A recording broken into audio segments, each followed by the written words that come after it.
Today, on the Mysteria Archive, we're delving into the true story of Elisa Lam and her mysterious death. Imagine this. A young woman vanishes without a trace in one of America's most infamous hotels. Weeks later, guests start complaining about strange tasting water, only for her body to be discovered in the hotel's rooftop water tank. And then there's the elevator footage. Eerie, unsettling, and completely unexplainable. Was it foul play, a tragic accident, or something far more sinister? This is the true story of Elisa Lam, and trust me, you're not going to want to miss this one. It is really weird and gets crazier as you're about to find out. So, let's get into it. Welcome to the Cecil Hotel. So, let's start with the setting, because honestly, the location itself is like a character in this story. The Cecil Hotel in downtown Los Angeles, opened in 1924, is infamous for its dark history. On the surface, it was meant to be a grand hotel for business travelers and tourists, but the Great Depression quickly changed that. Over the decades, it became a haven for drifters, criminals, and, well, death. We're talking suicides, murders, and even serial killers. Yes, multiple serial killers have walked the hallways of the Cecil Hotel. Richard Ramirez, the Night Stalker, stayed there while terrorizing LA in the 1980s, and Austrian murderer Jack Unterweger called the place home while on a killing spree in the 90s. So, when Elisa Lam checked into the Cecil in January 2013, let's just say she picked the wrong hotel. Okay, seriously, who picks a hotel like this? Imagine scrolling through reviews and seeing great rooftop access, might meet a ghost, and don't mind the occasional serial killer. Didn't anyone Google this place first? The Cecil is like the Disneyland of bad vibes. If buildings could hold grudges, the Cecil would be furious at humanity. And this isn't even the creepy part of the story yet. This is just the warm-up. The disappearance. Elisa Lam was a 21-year-old college student from Vancouver, Canada. She was a vibrant, curious, and, like many of us, obsessed with Tumblr. Elisa's posts were filled with musings about life, love, and mental health. She also wrote openly about her struggles with bipolar disorder and depression, but more on that later. In early 2013, she set out on a solo trip down the west coast of the US, her goal being to explore cities like San Diego, LA, and San Francisco. By all accounts, Elisa was adventurous but careful. She stayed in hotels, called her family daily, and made sure people knew where she was. But on January 26, 2013, Elisa arrived at the Cecil Hotel. At first, she was placed in a shared room, but her roommates complained about her odd behavior, so the hotel moved her to a room of her own. Weird, right? But it gets weirder. On January 31st, Elisa was supposed to check out of the Cecil and head to Santa Cruz. She never did. She also stopped calling her parents, which wasn't like her at all. That's when her family reported her missing and the police started their search. Alright, two things here. One, if your roommates at the Cecil Hotel think your behaviour is strange, that is saying something. It's like being the weirdest person at a clown convention. And two, solo travelling is great, but can you imagine the stress and heartache this must have caused her friends and family? I mean, just imagine getting that call. Hi, your daughter is staying at the sketchiest hotel in LA and oh yeah, she's disappeared. That is nightmare fuel right there. This is just the start. The elevator footage. Now, this is where things go from unsettling to downright creepy. On February 13, 2 weeks after Elisa was reported missing, the LAPD released surveillance footage from the Cecil's elevator in hopes that someone might recognize her. And, well, the footage went viral, but not for the reasons they expected. The video shows Elisa entering the elevator and pressing several buttons. The doors don't close. She peeks out into the hallway, steps back in, and then hides in the corner, like she's afraid of something or someone. Then she steps out again, waving her arms in a bizarre, jerky motion, almost like she's talking to someone who isn't there. Finally, she leaves the elevator and the doors close, but only after she's gone. The footage is, well, unsettling to say the least. People couldn't stop speculating. Was she being followed? Was she hallucinating? Was the elevator itself malfunctioning? Are there shadows indicating someone else is there but out of sight? Or, because this is the Cecil Hotel, was there something paranormal at play? Okay, let's unpack this mess. First of all, how does the elevator not close for like 2 minutes? That's the real horror story here. Help, I'm trapped in an elevator that ignores the laws of physics. Second, her movements. Yeah, they're weird, but Is it weird, or just I accidentally pressed all the buttons and now I'm embarrassed weird? And the arm waving? Look, maybe she was just having a funny moment. Who knows? But honestly, this video has haunted the internet for years. It's like the Zapruder film of creepy hotel footage. The discovery. Now, if you thought things couldn't get more disturbing, they do. On February 19, after weeks of searching, hotel maintenance workers made a grisly discovery.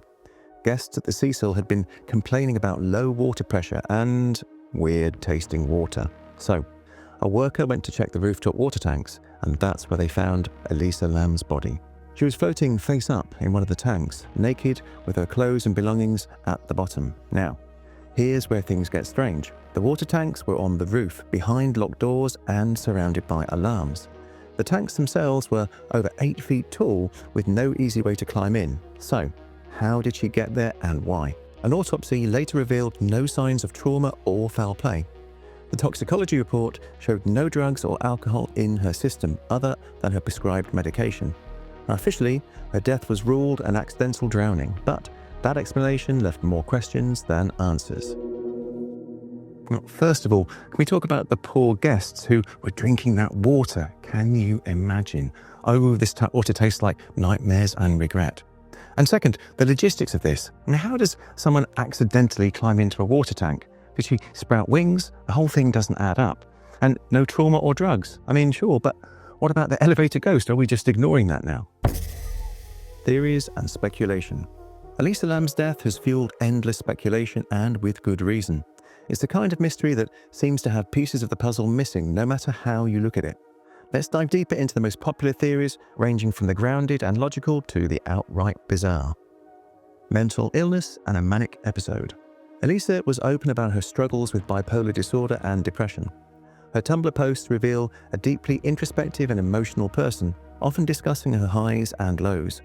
Mental health experts and some investigators have suggested that Elisa may have been experiencing a manic episode during her stay at the Cecil Hotel. Manic episodes can cause erratic behavior, paranoia, and impulsivity, all of which could explain her strange actions in the elevator. Her prescription medications included mood stabilizers and antipsychotics, but her toxicology report revealed that she wasn't taking all of her prescribed doses at the time of her death. Now, this could explain her altered state of mind. So, how does this theory fit? Well, during a manic episode, someone might act irrationally or dangerously, even climbing into a water tank without fully understanding the consequences. Some have even speculated that Elisa may have thought the tank was a place of safety, especially if she felt threatened by something or someone. But, and it's a big but, this doesn't account for how she accessed the roof. The area was locked and alarmed, meaning either someone let her up there or she found another way that hasn't been explained. And let's not forget, why were her clothes removed and found at the bottom of the tank? Even with a plausible explanation for her behavior, there are still pieces missing. Mental illness, yeah, well, that makes a lot of sense. If Elisa wasn't taking her meds properly, that could explain the erratic behavior. But how did she get to the roof? The door to the roof was locked, and what about the alarm systems? Did she Spider-Man her way up there? Was there a secret entrance? The logistics don't seem to add up. Foul play. Was Elisa murdered? Now, the foul play theory is what a lot of people jump to immediately. Elisa was a young woman traveling alone in a notoriously sketchy hotel. It's not a huge leap to think she may have been targeted. And there are several factors that fuel this idea. First, Elisa's strange behavior in the elevator could suggest she was being followed or threatened. Some viewers of the footage believe they see shadows or faint movements outside the elevator, hinting at the presence of someone just out of view. Others think her gestures in the video suggest she was speaking or motioning to another person. Then there's the logistics of the water tank. How could Elisa have lifted the heavy lid on her own, climbed in, and then closed it behind her? Now, the official story claims that the lid was open when her body was discovered, but initial reports from workers suggest otherwise. Some people think this inconsistency points to a cover-up or tampering with the evidence. Could someone who worked at the hotel have been involved? Staff members would have had access to the roof and knowledge of the alarm system. However, police found no signs of a struggle or trauma on Elisa's body and no fingerprints or DNA that didn't belong to her. So, if it was foul play, whoever was involved left behind no clear evidence. Foul play? Well, that's also possible. Look, let's be real. Creepy hotels attract creepy people. But where's the evidence? No fingerprints, no signs of struggle, nothing. It's like a locked room mystery, except instead of a room, it's a giant water tank. But how did she get in? Although it was found with the very heavy lid off earlier, the reports suggest that it was on tight. Now, together with the locked door to the roof and the alarm system and the heavy water tank lid, does this suggest that someone from the hotel was involved? The paranormal theory, ghosts of the Cecil. And now we dive into the weird stuff. The Cecil Hotel is practically drowning in paranormal rumours. With its dark history of suicides, murders and creepy tenants, many believe the hotel is cursed or, at the very least, haunted. Elisa's behaviour in the elevator is often cited as evidence of supernatural involvement. Some people claim she's reacting to something only she could see, like a ghost. Others think the elevator itself is acting strangely, refusing to close as if it's being controlled by an unseen force. Paranormal enthusiasts have even tied Elisa's death to the ghost of Richard Ramirez, the infamous night stalker. Now, he stayed at the Cecil in the 1980s, and some believe his malevolent energy lingers there, targeting vulnerable guests. Is it far-fetched? Yes, absolutely. But for believers in the paranormal, it's hard to ignore the hotel's sinister reputation. And then there's a connection to the elevator game, a supposed ritual that originated online. The game involves pressing elevator buttons in a specific sequence to access another dimension. Now, if you mess up, as the legend goes, you could unleash something sinister, or get stuck between worlds. Elisa's strange button pushing in the elevator footage has led some to speculate that she was playing this game, though there's no real evidence she even knew about it. The paranormal stuff.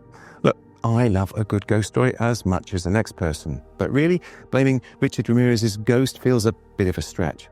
Also, let's talk about the elevator game, and why would anyone play a game that could send you to another dimension? A conspiracy theory, the tuberculosis link. Now, this next theory is a bit of a rabbit hole, but it's worth mentioning because it's gained so much traction online. Now, around the time of Elisa's death, there was a tuberculosis outbreak in Los Angeles, particularly in the Skid Row area near the Cecil Hotel. The bizarre twist? The test used to diagnose tuberculosis is called the Lam Elisa test. That's right. Her name matches the test almost exactly. Is it coincidence? Well, probably, but conspiracy theorists have run wild with this connection, claiming that Elisa was somehow connected to the outbreak, maybe as a test subject or even a whistleblower. There's no real evidence to support this theory, but it's one of those weird coincidences that people keep scratching their heads over. Now, some have even suggested that her death was staged to distract from something bigger, though exactly what that something is remains unclear. The conspiracy theories, well, that's just classic internet for you.